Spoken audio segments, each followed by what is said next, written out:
Assalamualaikum warahmatullahi wabarakatuh. Perkenalkan, nama saya Kali Chandra Dewi, mahasiswa PPG Jabatan Bimbingan dan Konseling Universitas Negeri Malang.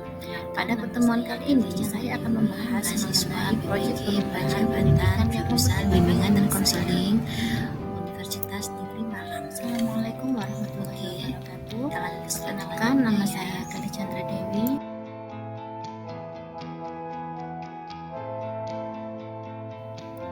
Pada tahap observasi, langkah awal yang saya lakukan yaitu menyusun pedoman observasi, di mana pedoman yang saya buat yaitu berkaitan tentang lingkungan belajar, karakteristik siswa, dan manajemen sekolah. Yang kedua yaitu melaksanakan observasi, melakukan observasi terhadap peserta didik secara langsung di lapangan, baik saat melakukan layanan klasikal maupun bimbingan kelompok dan lain sebagainya.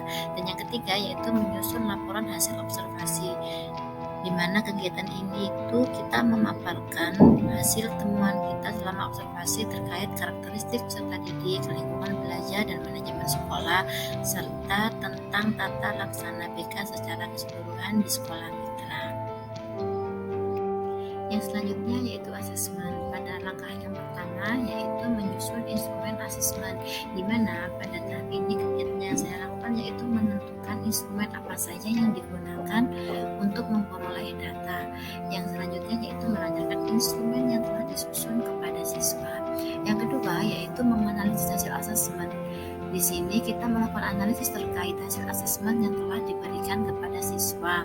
Dan yang ketiga yaitu menyusun program BK, menyusun action plan program BK yang akan dijalankan, RPL yang disusun terkait hasil asesmen, kebutuhan, dan sesuai dengan karakteristik peserta didik. Strategi penerapan proyek layanan bimbingan konseling yang memerdekakan siswa. Pada dasarnya, program BK disusun berdasarkan hasil observasi dan asesmen kebutuhan siswa, sehingga harapannya setiap layanan yang diberikan kepada peserta didik nantinya telah sesuai dengan karakteristik dan kebutuhan peserta didik. Nah, agar layanan kita itu tadi sesuai dengan kebutuhan peserta didik, maka yang pertama kita perlu mengenal dan memahami karakteristik, minat, bakat, gaya belajar, budaya, dan lain sebagainya tentang peserta didik itu sendiri. Dan yang kedua yaitu membentuk peserta didik yang berkarakter Pancasila. Dan yang ketiga yaitu program BK sesuai dengan karakteristik dan kebutuhan siswa. Tujuannya agar layanan kita nantinya adalah layanan yang efektif dan tidak sia-sia.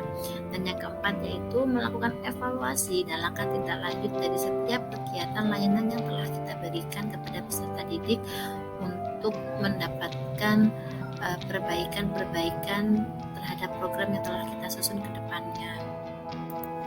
Layanan BK yang memerdekakan peserta didik bagi saya. Yang pertama yaitu program BK disusun berdasarkan analisis kebutuhan dan karakteristik peserta didik. Yang kedua yaitu setiap kegiatan layanan yang dilaksanakan sesuai dengan RPL yang telah disusun.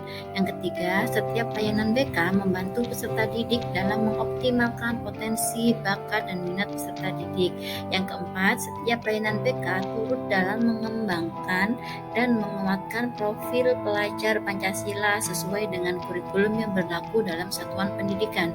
Yang kelima, guru BK tidak memaksakan kehendak nilai budaya maupun nilai religiulitas kepada peserta didik saat memberikan layanan. Yang keenam, layanan BK berupaya memandirikan peserta didik dalam upaya menemukan pemecahan permasalahannya. Dan yang ketujuh yaitu guru BK melakukan evaluasi terhadap setiap layanan yang telah diberikan guna menemukan kelemahan dan kelebihan untuk perbaikan layanan ke depannya. Dan yang terakhir yaitu guru BK dan siswa melaksanakan refleksi dari setiap kegiatan layanan yang telah dilakukan.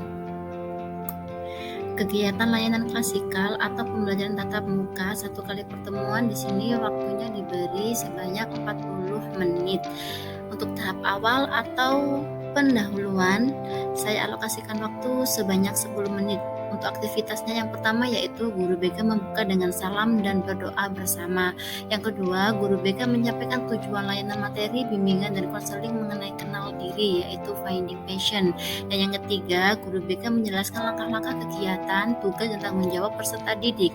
Yang keempat, guru BK dan peserta didik membuat kesepakatan untuk melakukan kegiatan pembelajaran dengan baik. Yang kelima, guru BK menanyakan kepada peserta didik tentang kesiapan mereka untuk melanjutkan ke tahap selanjutnya. Nah, untuk tahap selanjutnya itu tahap inti. Di sini saya alokasikan waktu sebanyak 25 menit dengan rincian kegiatan yang pertama yaitu guru BK memberi instruksi kepada peserta didik untuk berkelompok.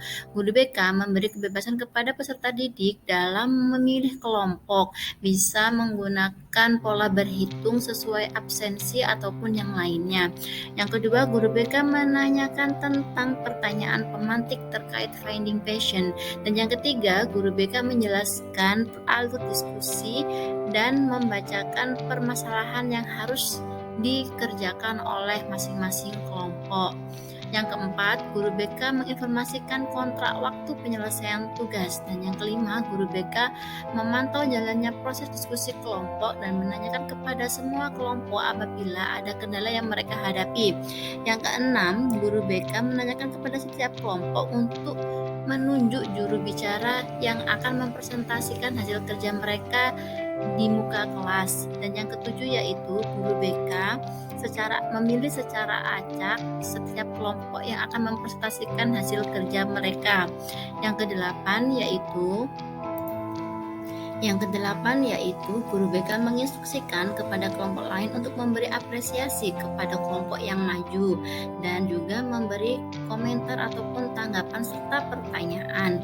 Yang kesembilan, guru BK mengevaluasi tugas peserta didik. Dan yang ke-10 yaitu guru BK membuat catatan observasi selama proses layanan. Untuk tahap penutup di sini saya alokasikan waktu sebanyak 5 menit dengan rincian kegiatan yang pertama yaitu guru BK dan peserta didik merefleksi kegiatan dengan cara mengungkapkan manfaat dari kegiatan layanan pada hari ini. Kemudian merangkum kesimpulan kegiatan hari ini dan memberi penguatan terhadap materi tentang finding passion yang telah dilewati pada hari ini. Yang kedua, guru BK memberi apresiasi atau penguatan atas keikutsertaan peserta didik selama proses pemberian layanan. Yang ketiga, guru BK memberikan informasi kepada konseli atau peserta didik terkait rencana tindak lanjut dari proses layanan yang telah dilakukan hari ini. Dan yang terakhir yaitu yang keempat, guru BK menutup kegiatan layanan dengan mengajak peserta didik bersyukur dan berdoa serta mengakhiri kegiatan dengan mengucapkan salam. Demikian pemaparan materi yang bisa saya sampaikan untuk hari ini. Untuk kurang lebihnya saya sampaikan terima kasih. Semoga apa yang telah saya paparkan dan telah saya sampaikan dari awal hingga akhir tadi bisa memberikan manfaat untuk kita. Demikian dari saya. Terima kasih. Wassalamualaikum warahmatullahi wabarakatuh. Sampai jumpa pada materi berikutnya ya.